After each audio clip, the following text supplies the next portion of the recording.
Frérot, Valverde a dit que ce match, c'était le plus important de la saison. Carrément. Je crois même qu'ils avaient promis une remontada face au Barça afin de gagner la Liga. Pauvre Madrid. Ils s'étaient chauffés comme si c'était la finale de la Coupe du Monde. Mais à la fin, c'est toujours la même histoire. On a bien joué, mais on a perdu. Comme d'hab. Et maintenant, ils disent « Merci l'Inter ». Parce que nous voir éliminés, c'est devenu leur seul trophée.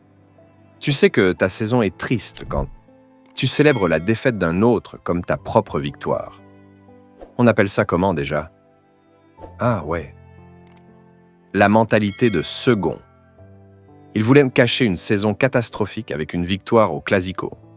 Mais au lieu de ça, ils ont pris 4, comme les 4 vérités qu'on vient de leur balancer en pleine gueule. Yo les gars, je suis ému, je suis fier, je suis comblé. On a battu le Real Madrid, et pas n'importe comment.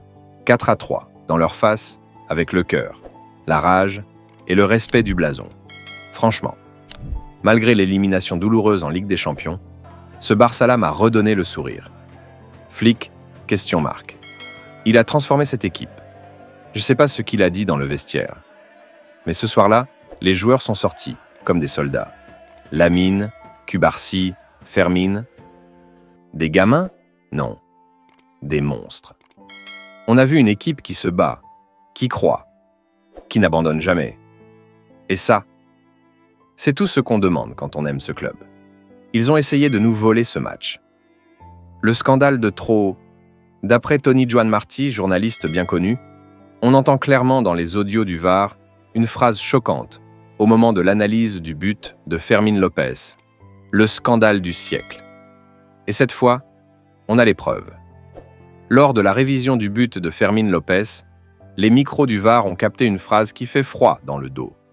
Un des arbitres murmure « Meno mal », ce qui veut dire « heureusement », au moment où il voit une main de Fermín. Heureusement? Depuis quand on remercie le ciel quand un but du Barça est annulé? Depuis quand on laisse l'émotion guider une décision censée être objective?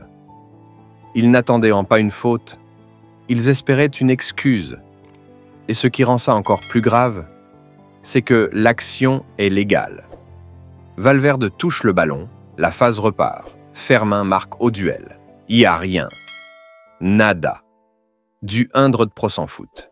Mais non, ils cherchent le moindre prétexte pour annuler. Et quand ils le trouvent, ils disent « heureusement ». C'est pas une erreur d'arbitrage. C'est une intention. Et ça, on ne peut plus le taire. Le club doit réagir. Le club doit exiger des explications. Parce que là, ce n'est plus un doute, c'est un aveu. Et comme si ça ne suffisait pas, sur l'action de Tchouaméni, quand Ferran frappe à bout portant et que le ballon est clairement stoppé de la main, qu'est-ce qu'on entend? L'arbitre dit ça. Courtois est derrière, la main est en bas, ce n'est pas penalty. Quoi? Depuis quand la présence d'un gardien annule une main dans la surface?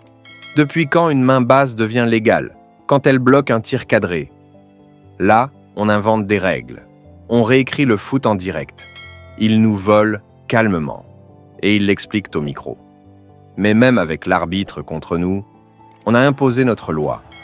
Les Madridistas peuvent parler. Mais le score, lui, ne ment pas. Barça 4 et le Real 3. Merci les gars.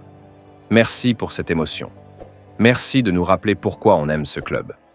Le Barça, ce n'est pas qu'un club. C'est une famille, une fierté, un feu qui s'éteint jamais. Maintenant, on se calme 2 secondes. On a crié, on a vibré, on a célébré. Mais il faut aussi parler vrai, parce que ce match, c'était pas juste un spectacle. C'était une déclaration. Alors rentrons dans le débrief. Parce qu'il s'est passé des choses, et je vais pas laisser ça sous silence. Cette vidéo ne sera pas trop longue, et au milieu de toute cette tempête, merci à Hansi Flick, un coach qui parle vrai, sans détour. Pas de langue de bois. Après le match, il a dit une phrase qu'on doit tous retenir. Nous devons beaucoup progresser, surtout en défense. Quand nous pressons, tout se passe bien, mais nous faisons des erreurs en défense. Voilà, c'est ça un leader. Même dans la victoire, il cherche à progresser. il célèbre pas juste l'émotion du Clasico, il construit l'avenir. Parce que oui, on a gagné. Mais on doit encore apprendre à mieux gérer les temps faibles, à verrouiller quand on mène, à défendre en meute.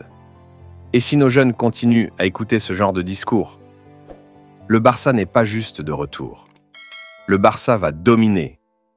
Mais soyons honnêtes, il y a encore des choses à changer.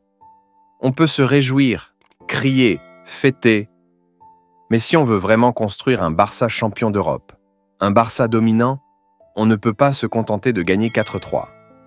Oui, c'était un classique épique. Oui, l'émotion était là. Mais 4 buts encaissés, c'est trop. Trop pour une équipe qui rêve de retrouver les sommets. Un champion, ça ne prend pas 3 buts à chaque match. Un champion, ça sait souffrir sans plier. Un champion, ça ferme la boutique quand il le faut. On a de l'envie, on a du talent, mais il faut maintenant devenir rigoureux. Mentalement, défensivement, collectivement. On doit être capable de tuer un match sans se mettre en danger à chaque attaque adverse. Et d'ailleurs, quand Balde est entré en jeu, on a vu immédiatement la différence. Le côté gauche, c'était un autoroute avant lui. Dès qu'il a posé un pied sur la pelouse, le tempo a changé. Il a amené de l'énergie, de la vitesse, de l'intensité, de l'intelligence dans les courses. Ce Gats-là, il a manqué cruellement à notre jeu pendant des mois. Et tu sais quoi? C'est pas fini. Parce que la saison prochaine, on récupère notre colonne vertébrale. Gavi, le pitbull, l'âme de cette équipe. Il ne lâche rien, jamais. Pedri, le cerveau. Celui qui voit les choses avant tout le monde. De Jong, le métronome. L'homme qui relie la défense au milieu sans pression. Mais ce n'est pas tout. En silence, sans faire de bruit, le Barça prépare l'avenir. Des noms à retenir. Marc Bernal, jeune mais déjà patron au milieu. Marc Casado, propre, précis, prêt pour le niveau pro. Des jeunes qui ne demandent qu'à exploser sous flic. Mais on ne gagnera pas qu'avec des cracks de la Masia. Il faut aussi renforcer ce groupe intelligemment. Frimpong, c'est un latéral droit moderne. Rapide, technique, agressif. Il mange le couloir. Gyökeres, c'est pas juste un buteur. C'est un œuf à l'ancienne, un tueur devant le but. Puissant, clinique, sans pitié. Nico Williams, lui, c'est l'adrénaline. Chaque prise de balle est un danger. Il casse les lignes, il fait des différences. Il apporte ce qu'on n'a plus depuis Dembélé. Avec ces ajouts-là, et le retour de nos blessés, ce Barça peut redevenir injouable. Mais ce qu'il faut comprendre, c'est que le match contre le Real, ce n'est pas un aboutissement. C'est le point de départ. Une promesse. Un avertissement. Une alerte pour l'Europe entière. Parce que ce qu'on a vu sur cette pelouse, c'était pas une équipe au complet. C'était pas un Barça à 100%. Et pourtant, on a mis 4 buts. Chez eux. Avec la VAR contre nous. Avec les arbitres contre nous. Avec le monde du foot qui doutait de nous. Alors imagine, quand tout sera en place. Et toi, qui regardes cette vidéo, je te le dis franchement, commence à croire dès maintenant. Parce que si ce Barça-là, imparfait, affaibli, critiqué, trahi, réussit à corriger ses erreurs, alors personne ne pourra l'arrêter. Parlons de Rafinha et Yamal, les gars. Rafinha. Lamine Yamal. Les deux flammes qui ont mis le feu au Clasico. Commençons par Rafinha. Il a été critiqué, moqué, inconstant. Mais dans ce match-là, il a répondu comme un vrai guerrier. 2 buts, un danger constant. Il a pressé, il a couru, il a frappé. Et surtout, il a montré qu'il avait du caractère. Quand le Barça est mené, il ne fuit pas.